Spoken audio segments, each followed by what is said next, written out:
Welcome back, y'all. Welcome back to the Breakthrough Podcast, Discovering New Pathways. My name is Omar Mohammed, helping you improve and progress in business and in life. And we have the co-host over there, Leon Robinson the fourth. Hey, Leon, welcome back. Hey man, pleasure to be back. Looking forward to our guest today and our session today, and excited. All right, good deal. All right, so before we get to our guests, as you know, we always have a guest on board. But before we get there, to listen to past episode of the Breakthrough Podcast, you can find us on EDAC, that's EDACmorgan.com. Click on the RIDE program and you'll have an opportunity to see that. We're also on Instagram at Ride Small Biz. That's Ride Small Biz. So when you go into the website, you'll see some of the activities that we're doing, including this podcast that we have. We have a entrepreneurship boot camp. We have an association, or we call it an association, but it's really a chamber, department of, not department, but what is it called? A chamber of commerce. There we go. There we go. We really have that. And we're gearing up for our annual event, which will take place in August. So we welcome you to participate in that as well. So without further, I forgot to say this. Rod, the Breakthrough Podcast is brought to you by the Minority Business Development Agency, which is part of the Department of Commerce in Washington, D.C. And of course, EDAC, the Entrepreneurial Development and Assistance Center at Oregon State University. So without further ado, I want to bring to the Zoom world, if you will, for those who are listening to the audio, Monica Cooper. And Monica is the founder and CEO of the Maryland Justice Project. So Monica, welcome to the Breakthrough Podcast. How are you? I'm doing pretty good. Thank you for having me. All right, good deal. So we always ask the question, how long have you been home? How long have you been home? And then after returning home, what were your plans? I've been home, I guess, a little over a decade. Okay. And my plans when I returned home were to go to college and at least get a bachelor's degree, because I felt like, with a checkered past, I needed to be marketable. So I went to school and I earned a bachelor's of science in human services.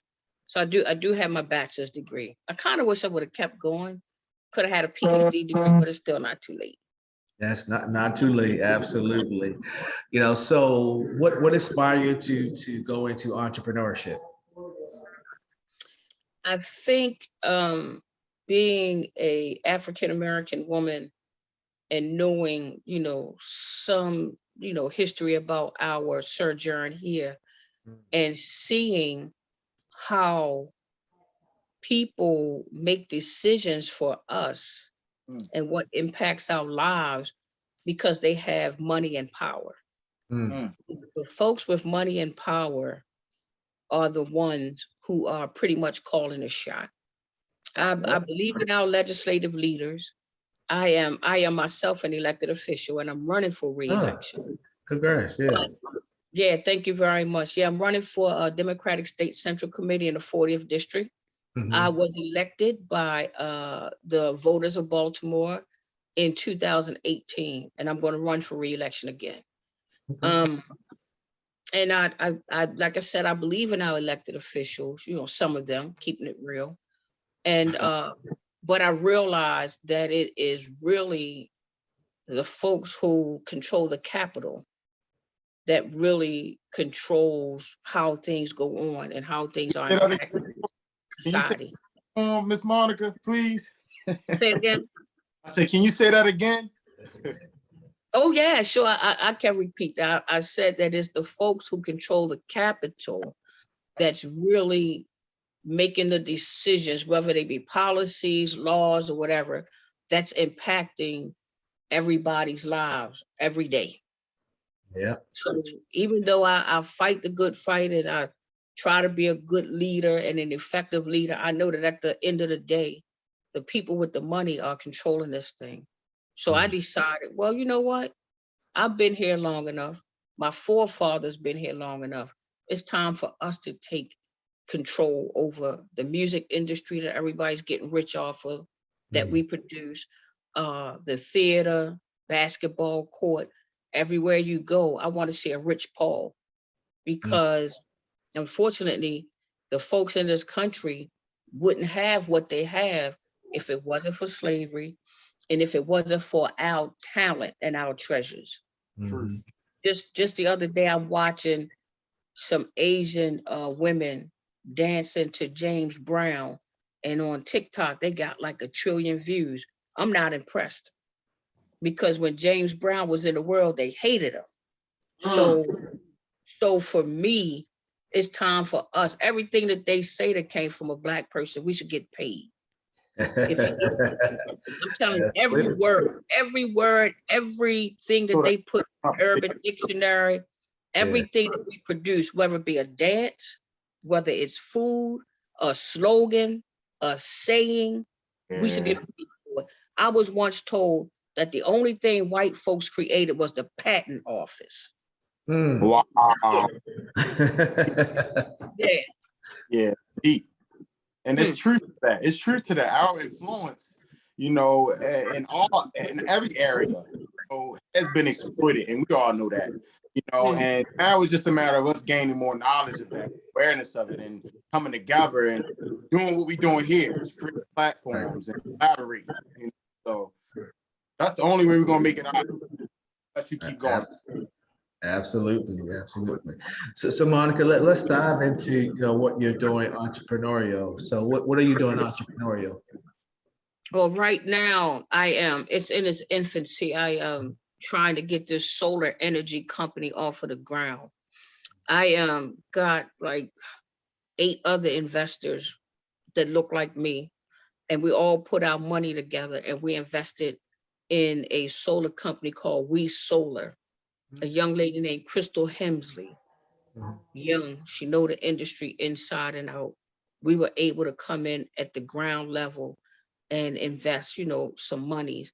And at the same time, we over here started a company called Soul Energy, because this is yet another industry that's getting ready to come online. And in Fairmont L. Templeton and all the schools in on Pennsylvania Avenue and in West Baltimore and all over in poor neighborhoods and low income neighborhoods, they not teaching them about the electric cars. They not teaching them about those green jobs. They're not teaching them about those robots that's going to be making our hamburgers. They're not teaching them about robotics and how to create a job. One thing about us, we resourceful. Give us a drone, teach us how to fly, and we will create a job for ourselves. So keeping that knowledge from us hold us back. So my objective is to build this Fortune 500 company from the ground up and take all the Black folks that's ready to go with me. And I don't mince words, and I don't, we see. I don't know if the listening public would consider me a nationalist, a Black nationalist, or if they would consider me a reincarnation of Malcolm X. And for those that are listening, I want you to hear straight from me. I don't care. One of the other reasons I forgot why I am pursuing an entrepreneurship life is because I want to be free. And economics give you a sense of freedom. I want to be free to say what I want to say when I want to say it. I want to be free and not beholden to a bank or to somebody that's going to come to me and say, yeah, we saw you in a press conference. So-and-so was offended by what you said. Or you shouldn't say that. And now that you said that, we're going to counsel you. Right. I'm not getting counsel no more. Not me, and not the people that I'm around, not the company that I build. My hand going to be in that, and my people hand going to be in that. So you don't have anything to say to us. You won't even be, matter of fact, most people won't even be invited in the door, to be honest with you. So so that's just keeping it 100 is that capitalism and building your wealth and having your wealth allows you to be free. You know what I'm saying? There's more than money. There's more to money than, you know, in this life. But when you do have that capital and that freedom, you don't have to hold your tongue like my grandmother used to have to do. Oh, Mm, hush up, Gail. Mind your business. Don't mm, mind your business. Just turn away. Don't look at it. And we're not living in them days no more. right. It's some yeah. So the opportunity for me to have a sense of freedom is what I'm halfway broke and I'm free. No, so you know what it'll be like when I get some money. I hear you. So Monica, let's kind of we'll come back to the entrepreneurship piece. So Maryland Justice Project. Tell us Mhm. about what that is. Maryland Justice Project is a nonprofit that works with women and girls incarcerated and formerly incarcerated. Hmm, For 90 days of the year, we are in Annapolis and we're trying to push legislation that would help women and girls coming out of incarceration to be more successful. And we're trying to do some preventive measures as well to keep hmm, our young girls from making those same mistakes and filling up those prisons so that, you know, people can build their wealth.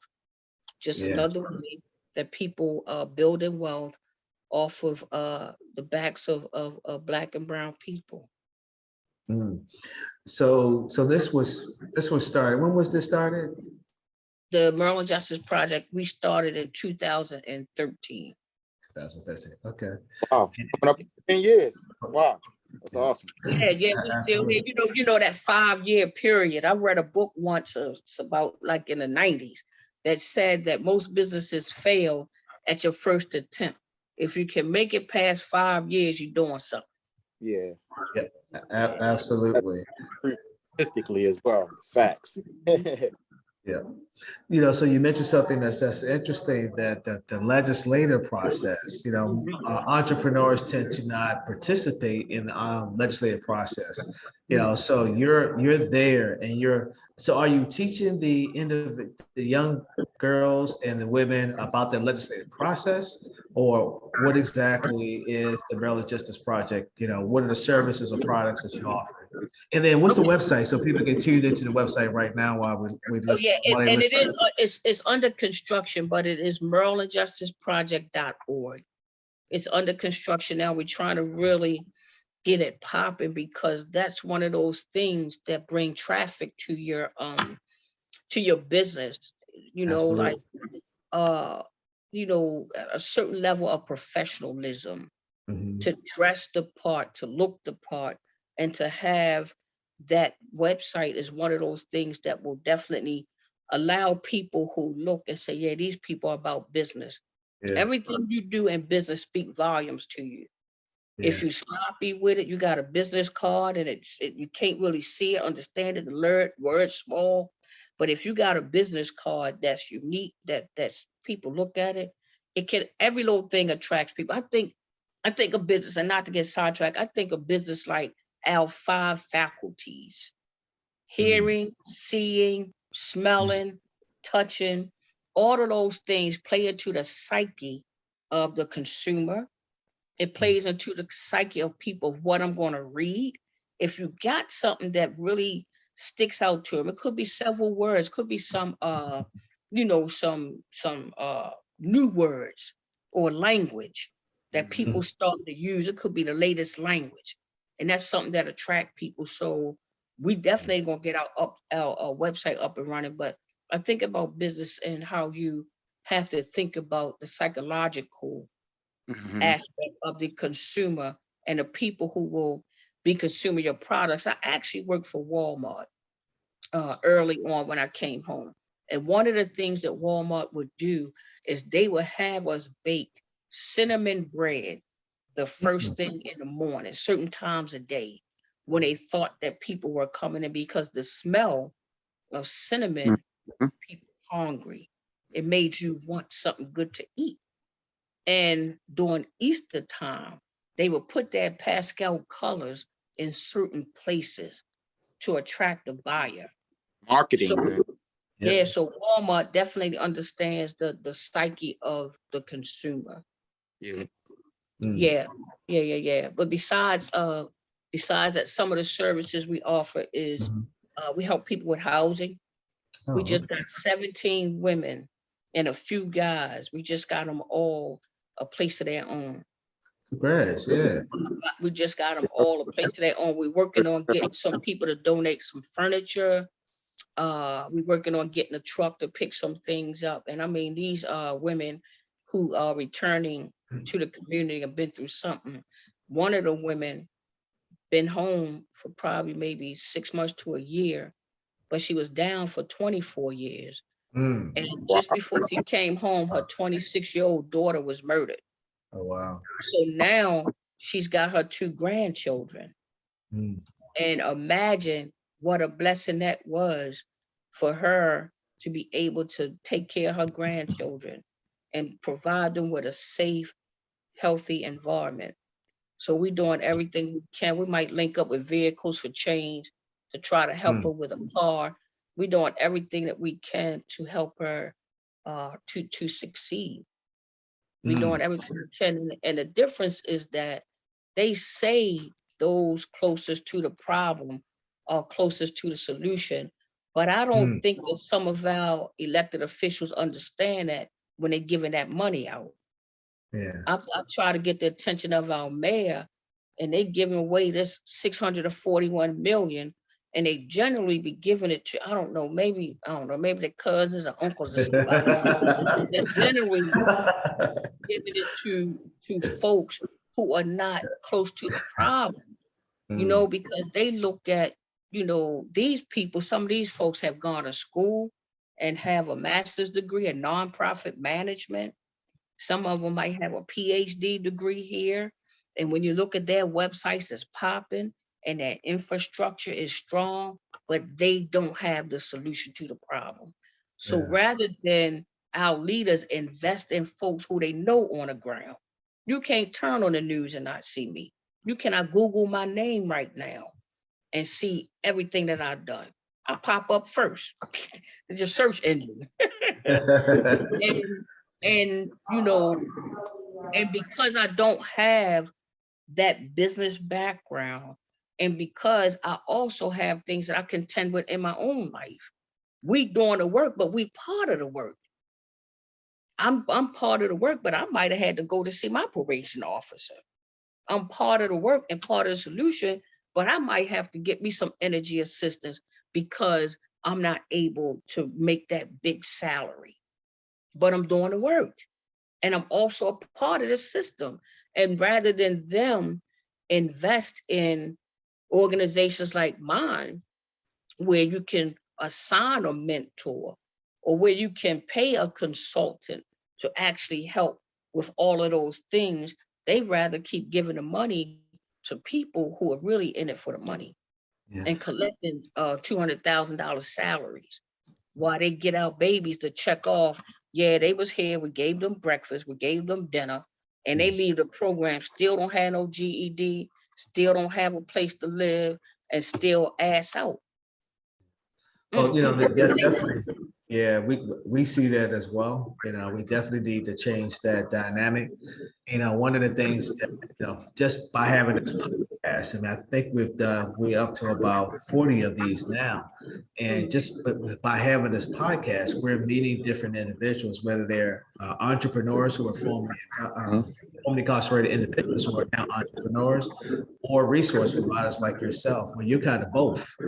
So we're now connecting individuals to individuals so that we can really begin to have an impact in this work that we're doing around working with those individuals who are formerly incarcerated. So, kudos to what you're doing with the Maryland Justice Project, and you're now focusing on not just having that nonprofit, but now how do I incorporate a for-profit that can really help with the nonprofit?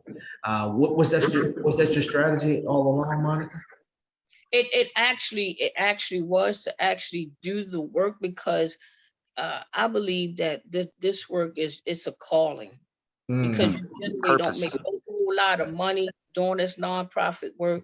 You got to get Right. up every day and you got to fight for this piece of pie, you and yeah. 300 other people. And by the time they Yeah. dice the pie up, you walk around with 20,000 They got 20,000, they got 20,000. And it's just insane how you have to constantly go after, the funding and stuff. And that gets kind of tiresome sometimes. So a Mhm. lot of this money, in my first 5 years, I was doing this out of my own pocket. Yeah, and I feel like it got to be more of us that's willing to do that, to contribute to the cause and actually utilize their own resources. Whether it's Mhm. finances, whether it's time, whether it's whatever can be leveraged to help the cause. I think what you're doing, Ms. Monica, is awesome, and I applaud it, and I want to support in any way. I know you spoke on the solar venture. I Mm, do residential and commercial real estate, and you have the housing program. So we could definitely talk and see how we can collaborate and how I can contribute to help push, your organization forward. And yeah. I wanted to mention that, and I did have a question in regards to, like, our podcast is called the Breakthrough Podcast, Discovering New Pathways. You've mentioned a lot about your entrepreneurship ventures, your passion, your purpose. Are you able to share a little bit about your breakthrough, and what really help change your mentality and put you in this path that you're on right now? Oh, I great think testimony. I think that when a person's like me and they come from the streets and they, been out there hustling and they, paying rent, got 2 and 3 cars, got a house here, a house there. Um, I think that becomes like a crutch Mm, because you know how to get some money. So if you go to a job and they turn you down, you be like, oh, and ain't no problem. Let me go and get me a pack. I'm gonna go in and flip that, yeah, and the hustler's mentality. I'm gonna get me another pack, and I'm gonna get me another pack, and I can build it like that. Actually, comes easier for me. That's easy for me to do. And to be honest with you, I ain't got a whole bunch of money in my pocket, but for some reason, I never worried about no money. If I Mm, got 1,000 a day, most likely more, I have 100,000, and I there you share go. it and spend it. I'm gonna be a little more responsible though. I got to, but Yeah, never Yes. because I come from the street and I know how to feed myself. I know how to eat. I know right. how to feed myself. So I had when I came home, I wrote my judge and I begged her to help me. I wasn't able to find a job. I had so many doors shut and I was crying. And I said, God, why are you doing this to me? I Mm, was just I was messed up. I was so hurt because I know that I was earnestly trying to live a different life. So I would cry and just it was tough. It mm, was tough, but when I wrote her and I was home, I wrote her and I told her, I said, please help me before I end up doing the same things that I used to do out there in the street. And I assured her, if you don't help me, I'm gonna be out there selling that shit, period. mm, And just keep it. mhm. I told her that straight. And I would tell her, if you don't help me and if I don't get no job, this is what I'm going to do. Bottom line. So I eventually found myself a little work and I just kept on trying and just got away from that. She never wrote me back. Right. but I but I did just that was my breakthrough, just knowing that I wanted to do something different. And it actually happened while I was behind a wall. You Mm. know, yeah, because rehabilitation don't happen when you out here. What happened when you in there? Yep. It happens when you in there and you Well, make up your it should anyway. it, But it some, should because yeah, I could get, people can get just as high in prison if they could get out here. right. Mm. They have access to a lot of stuff that they would have access to here. But if you've changed and you decided that you don't want that life no more, you're gonna walk away from that stuff. So the change happens when you are inside. Mm. When the people try to diagnose young kids as saying they got obedience issues or they don't like to listen to authority and stuff like that. And I felt like I did grow up. I didn't like to listen to people. I always wanted to do things my way. I always had to have the last word. It was my way or the highway. I had that mentality as a little kid. So while I was on the inside, I got rid of that mentality. And I Mm. Mm, learned and I learned how to listen to people that was in authority, even if I disagreed with them. I had to learn how to respect that.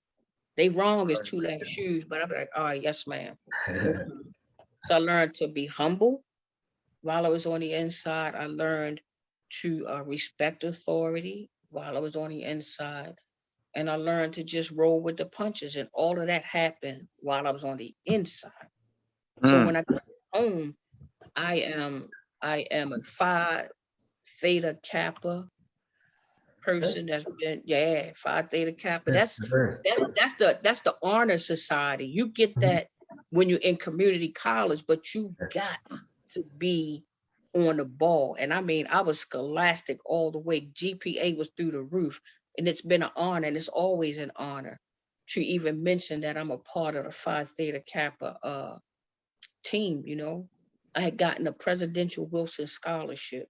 And when I got to the University of Baltimore, I was, the white woman was sitting on the other side of the table, and she looked at me. She was like, I see you got a Presidential Wilson Scholarship. I said, indeed, I do. Uh, Yeah, Yeah. but because only 5 people in the whole school were able to earn that scholarship, and that's how I ended up at the University of Baltimore. But grades, getting that's good awesome. grades became important to me. Things Right. that were once not important to me now became important. I was always a person of integrity, but my integrity even grew even more.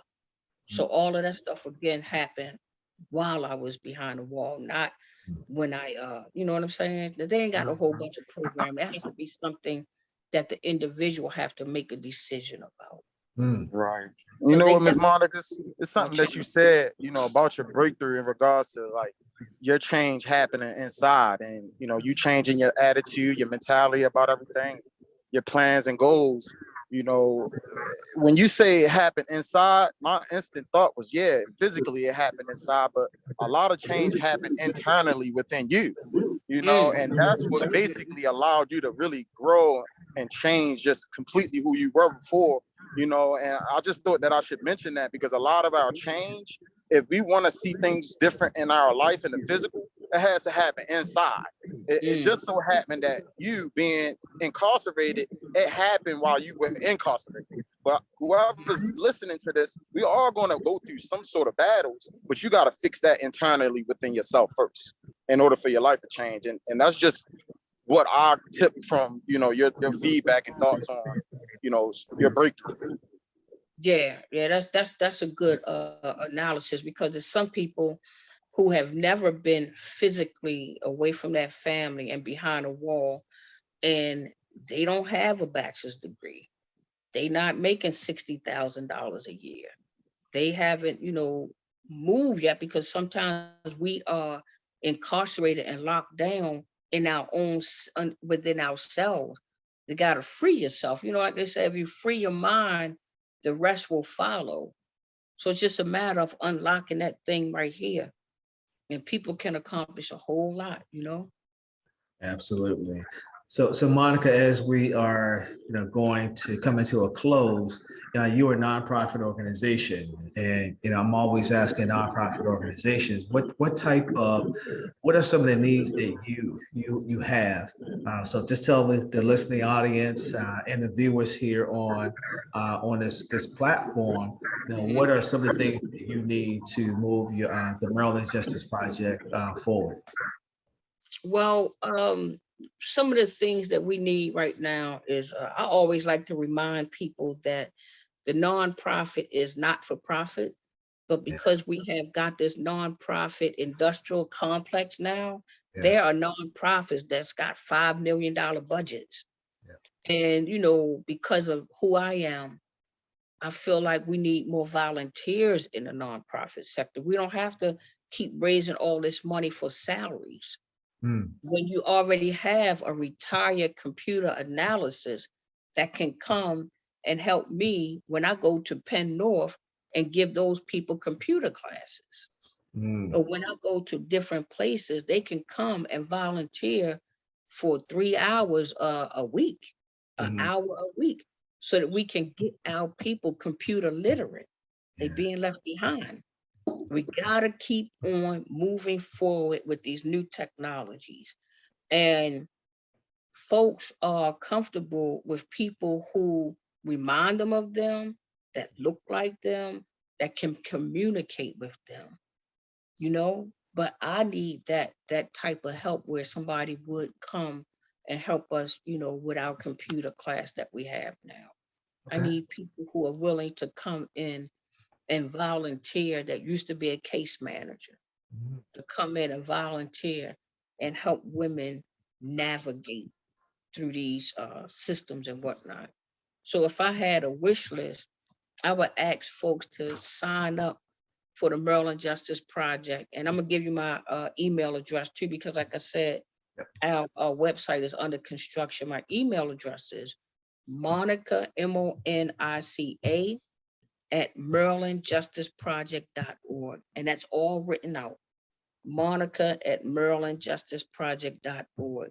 And anybody in the listening public or the viewing public that want to lend a hand, we definitely could use the help. Definitely. We put the Right. not-for-profit in it. Believe me, we on the shoot. I hear A you. lot of work done. And that's how it should be. Like I said, we're not over here trying to have a $5 million budget. We over here to work ourselves out of business. Mm. We don't need a whole bunch of nonprofits keep popping up and springing up. If you keep seeing nonprofits popping, that means that we're not getting it right. We need to work ourselves out of business. That should be about it. Yeah. Right, because Absolutely. the money that the nonprofits getting in the budgets, the money's not being allocated to the right resources in the Program. programs. Yeah. Yeah, so it's like y'all getting all this grant money and donation money, but it's not making a change in our community. There's no what is the impact and outcome? Mm. Right. Like we're just having the same conversations. Nobody's really putting in the work. Absolutely. That's a problem. Yeah, it's a big problem. It's a big problem, and we're gonna chop it down one bit at a time. So Monica, really appreciate you for coming on to the Breakthrough Podcast. Again, that's Monica Cooper of the Maryland Justice Program Project. Project, and you can follow her at email again. Monica at marylandjusticeproject.org. And Maryland is written out. MARYLA. Everything is written straight out. And it's been a pleasure to share my lunch hour with you guys. We definitely appreciate it, and we definitely got to bring it back. Always willing to come back. I'm going after some MBEs and get myself, established. I'm going to the Black Chamber of Commerce. I'm going to get and do things the right way. That's the other thing with businesses, that you gotta dot your I's and cross your T's. Make sure all your contracts are filled out accurately in the whole nine. So I'm in the process of doing. I'm actually get ready to come and join a ride program. Yeah, come on, come on, take that ride with us. Yeah, I'm be one of your signing students. Oh yeah, come on over, because you're gonna bring a lot of value. Definitely got a lot in you. I definitely have been thinking about signing up for the ride program for sure. Yeah, come on, Yeah, come on even through. Think about it. Don't even think about it. Just go ahead and sign up. Absolutely. Well, thank you, Monica, for coming on board. Any final thoughts, Leon? All right, no final thoughts. We're gonna leave you. I'm sorry. No, go ahead, Leon. Oh no. What did you add? What did you say? Final thoughts? Any final thoughts? Yeah. Final thoughts is, everybody go and support, Miss Monica Cooper. She shared her email address. She shared her business venture and goal and vision. Let's all support. We need all hands on deck to make some changes out here. So that's my final thoughts. And until next time. All right. Until next time, continue. Thank you for tuning in. And until next time, continue discovering new pathways. I'm Omar Muhammad, helping you improve and progress in business and in life. We'll see you next month. Peace.